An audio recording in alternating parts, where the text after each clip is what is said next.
What's up, guys? Mike Shane. I'm back with Michigan Muscle. Today's the big day. I'm going to pick up my 2013 RS5 from the frame shop, and hopefully I got everything straightened out, or the guys there did at least. So we're gonna head over there, go pick the car up, head back to the shop, and we're gonna start assembling the car today and see how much of that we can get done. So with that being said, let's go head over to the shop and see what got done.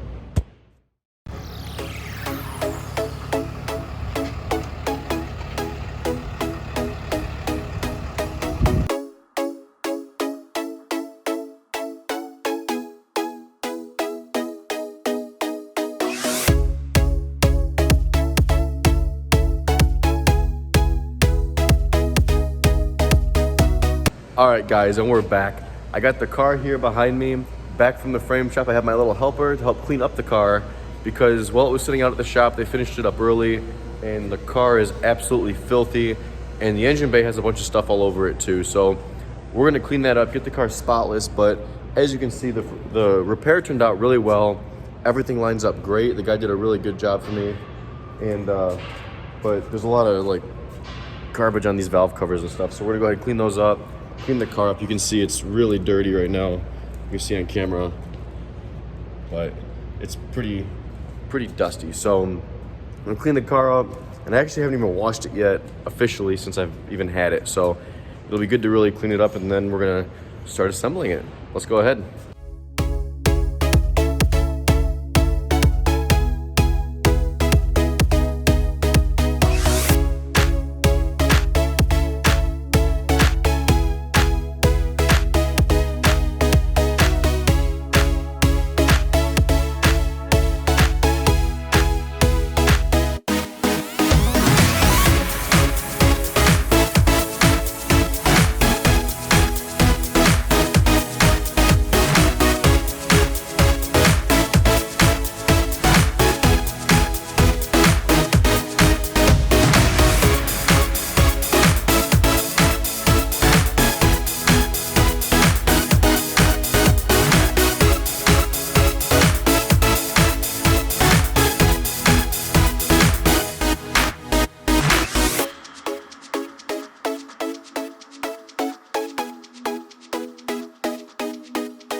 Okay, guys, so the car is all pretty much cleaned up. It looks awesome. This paint is beautiful. The previous owner took really good care of it. And funny enough, I was actually able to get in touch with the previous owner and hear kind of the story on the car and what happened, and some of the modifications that he did. And come to find out, the car actually has it's an AWE track exhaust on it, which is it's like a $2,000 exhaust. It sounds awesome. So you guys heard it in that last video with the startup, but it's not the stock exhaust. It's an AWE exhaust that's on it. And then the owner also put in different engine mounts. They're like hydraulic engine mounts. I don't know if that comes with the car, but he had them replaced regardless. So it was kind of cool to know that the guy that had the car before me took really good care of it, and that's why, you know, the interior was pristine and the paint looked so good. So there's definitely a car enthusiast before me that, you know, took really good care of it. So thanks for doing that. I appreciate it. And now we're gonna go ahead and I'm gonna start unloading a bunch of the parts that I got for the car, a lot of the cooling pieces, and I'm gonna try to get the front end of the car back together as much as I can. It might take me a day or two, but let's go from there and see how far I can get.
Okay guys, the next step is pulling off this belt on the front of the engine. I already went ahead and took it off, but when the car got in the accident, it pushed the fan shroud up against the belt on the edge and just kind of nicked it right here, you can see.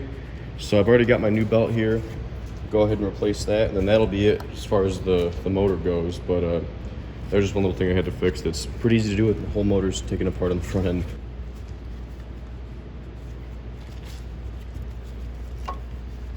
Kind of tricky the way you got to snake these things on.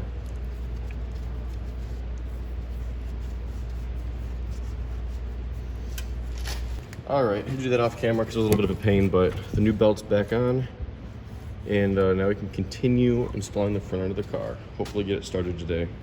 Maybe not, but you never know.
All right, guys, that's why you bring your girlfriend to help you out, because with her small little nimble hand, she's able to get in there and get that clip on for me that I was having a lot of trouble with, and now it's beautifully attached. So you can go ahead and move on to the next side.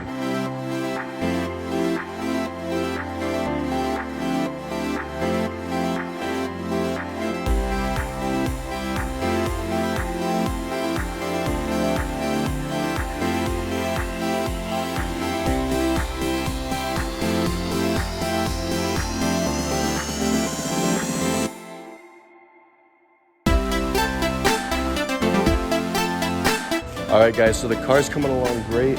We've got both of the aux coolers in right now, as you can see, both the driver and the passenger side. So I'm gonna go ahead and I'm gonna keep connecting the rest of these cooling hoses, and hopefully I'll get the core support back in, and then we're gonna try to drop the radiator in and go from there. We're just getting all the cooling set up right now. I mean, everything else is still laid out on the floor, but we're routing all these hoses, and it's pretty tricky going back through this. I don't really remember a lot, 'cause it's been probably about a month or so since I've actually torn the car apart and taking all these pieces off. So we're gonna go ahead and keep doing that, and hopefully, fingers crossed, we can get the car started today, or at least get some coolant in it.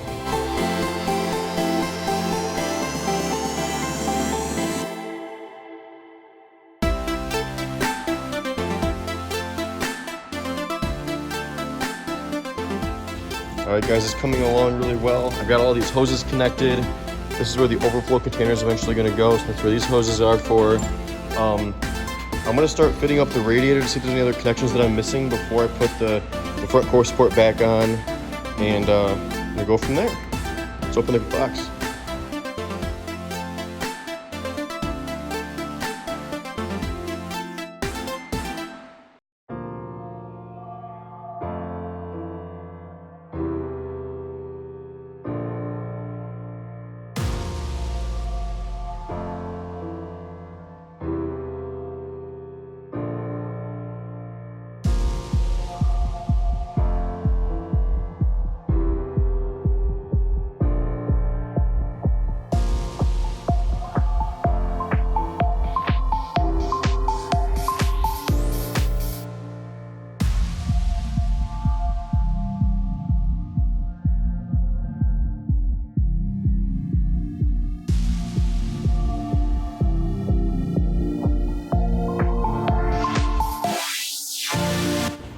All right, guys, we're gonna throw the new core support on.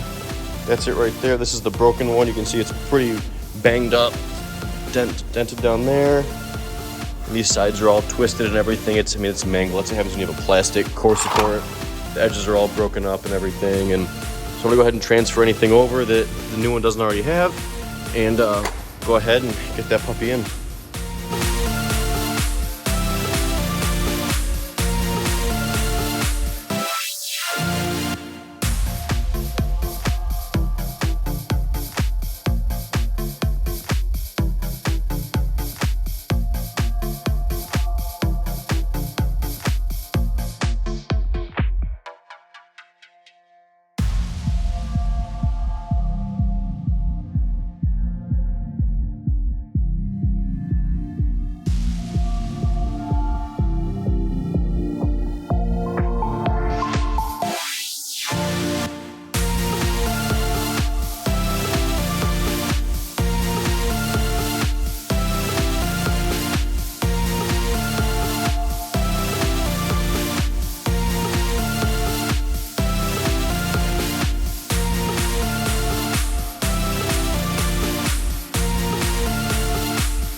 All right, guys, so I went ahead and I got the rest of the radiator on the front of the car. I threw the core, or not the core support, the AC condenser over top. It's not bolted down or anything, it's just there, just to have everything kind of tidied up. And then I also attached the oil cooler in the front. So everything's pretty much ready to go. I need a couple little loose hoses here and there, but other than that, everything is basically ready to rock. And I got my front bumper, so I'm gonna go ahead and unwrap that. We're gonna see how it looks on the front of the car.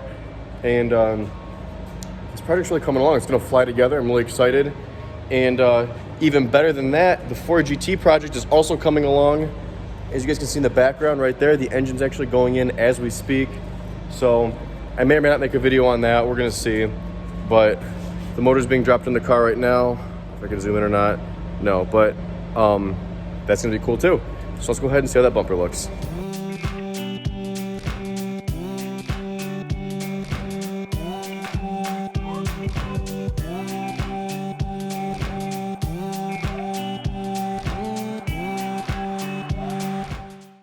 All right, guys, here it is. My new / used bumper that I got. So some scratches on it. It's gonna be repainted anyways, which is okay. Let's see. Doesn't seem to be cracked. Not bad, not bad. It's got all the little washer squirters too. I think there was a crack on the bottom of the ad. Yeah, right there. Which that should be easy to fix. That'll be really easy to fix, actually. So good deal. Yeah, not bad. That's the only crack in it.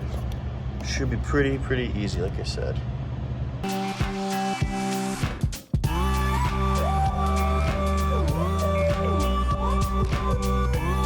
So as always, guys, thanks for watching. The car is really close to starting up. In the next video, it should definitely be running. There's only a few more things that I need for it, like getting the coolant, the oil.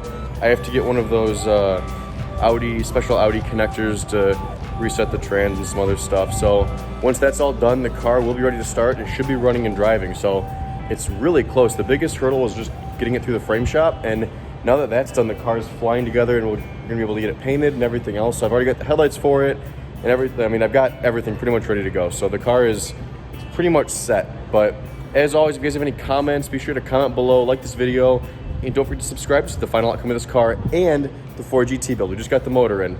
Thanks for watching, guys.